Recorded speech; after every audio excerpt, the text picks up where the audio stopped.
Hi guys, and welcome back to another video. If you are new here, my name's Natasha and this is oLLie. oLLie is a baby squirrel monkey and he is 2 years old. And today we're going to do a part 2 of our video that we did that did pretty well and got a lot of engagement on it. And that is our 5 things to consider before getting a pet monkey. So today I'm going to do an additional 5 things to consider before getting a pet monkey. So before we get into that part of the video, of course I have to throw out the disclaimer. I am in no way, shape, or form encouraging anybody to get a monkey in general or specifically a squirrel monkey. These videos are for educational purposes only, and I'm hoping that by me talking about things that are not available elsewhere on the internet, it will hopefully stray somebody away who's been considering getting a monkey and really take these things into consideration and maybe not get one.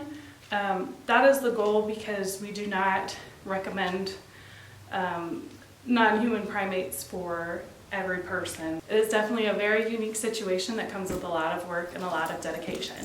So now that that disclaimer is out of the way, are you ready to get into the video? Alright, so I brought some puffs here to hopefully keep oLLie from jumping all around as much. If you watched the first video, which I will link up here or up here, wherever the cards come, and go and watch that video first and then come back to this one. So the very first thing that I want to talk about when considering getting a pet monkey is your age.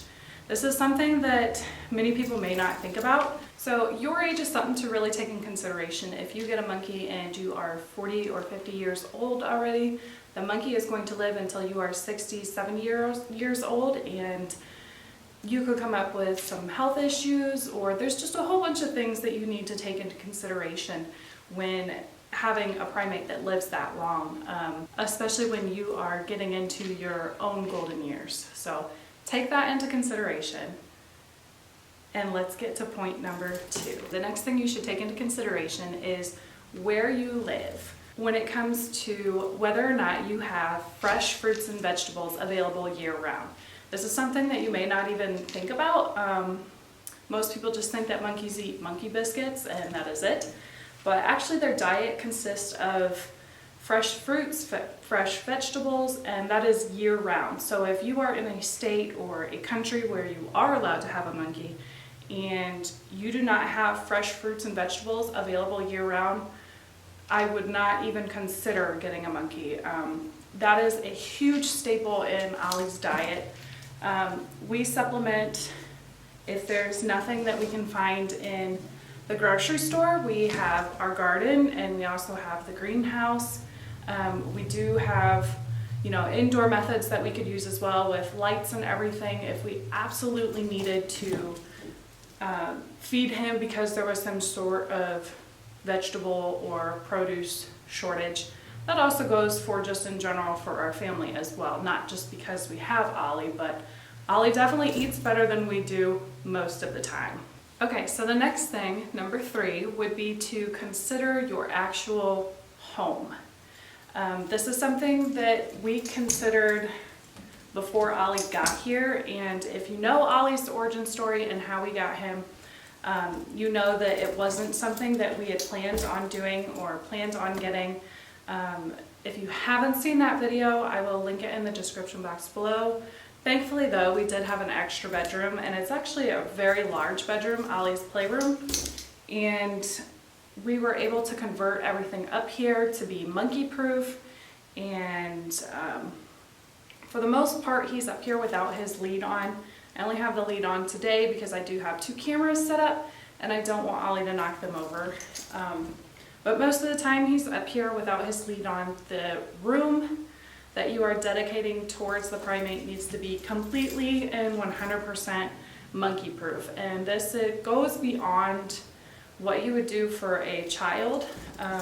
For a toddler, this oLLie can get into anything and everything from the floor to the ceiling, whereas a toddler can only get into everything 2 feet and below. So that is something that you really have to take into consideration when getting a primate, is your living situation and whether or not you have the ample amount of space to have one to be able to nurture their social and their behavioral instincts.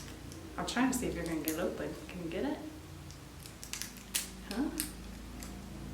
All right, number 4 on the list is to make sure that you know and understand the laws and the regulations that come along with owning a non-human primate. A lot of states and countries, you cannot own a monkey. No, I do not know what every state is. I don't have a list, so please don't ask me in the comments if you're allowed to have one. I really don't know. Not only does it come down though to states for the US, it also comes down to city and county. So they get extremely specific, especially if you are within city limits and things like that. There are rules and stipulations, and you also need to consider whether or not you ever plan to take your monkey across state lines, or if you plan to travel with them for extended periods of time. You also need to take that into huge consideration because there are rules and stipulations about how long you can be out of your home with them or state with them. You can only spend so many nights before you need to go and get permission from the county or the city. And that goes for most states that you're allowed to have a primate. But you will also then need to look into, if you are doing extended stays, getting a USDA license, and of course that also comes along with its fees and upkeep and yearly inspections and all that good stuff as well. So really, really, really do your research, not only just if you Google and say, can I have a monkey in North Carolina? You really have to make sure that it's okay with the actual county that you live in, because not every county will allow it, and they do have the right to say no, you cannot have an exotic pet within our city limits, etc. So really keep that in mind as well. I feel like you've been trying to get these puffs open the entire video and you ain't got one yet, so I'm gonna help you out, okay? All right, and then the very last topic I want to talk about, which is number 5, is the general cost of owning a non-human primate. It gets extremely costly, not just the initial setup and everything. We just recently got oLLie a new enclosure, and that was $400 just for that enclosure. It'll probably last him a year, and then we will need to purchase a new one, either bigger or the same one. You also need to keep in mind fruits and vegetable prices fluctuate depending on the season. Toys and enrichment activities are extremely pricey.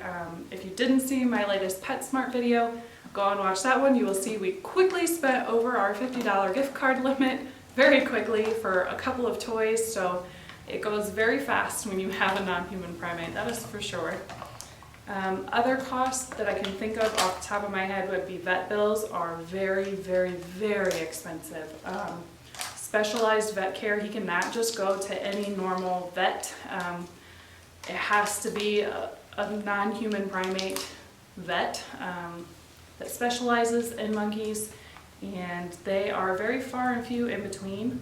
There's not that many. Thankfully, we are pretty close to one, about 40-45 minutes away is our vet, and we are lucky for that, and that was extremely convenient. But keeping that in mind is definitely a huge thing to consider as well. Blankets, oLLie goes through a ton of blankets.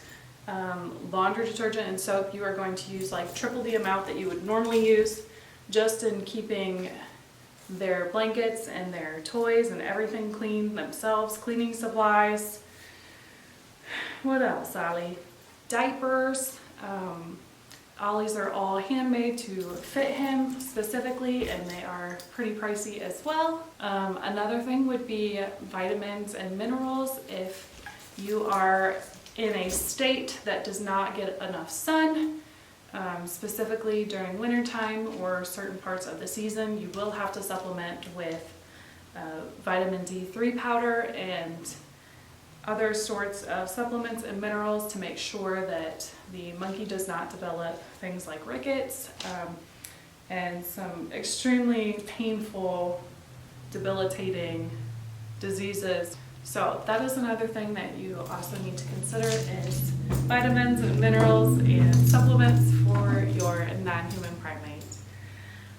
I really hope that this video has given you guys some additional things to think about and consider that are outside of the box that you're not just going to find on Google.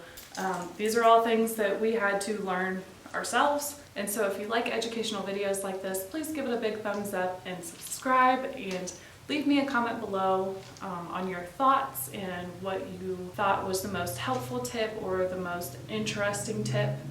And like I said, if you missed the first video of this, please go and watch that. I'll put it in the description box below.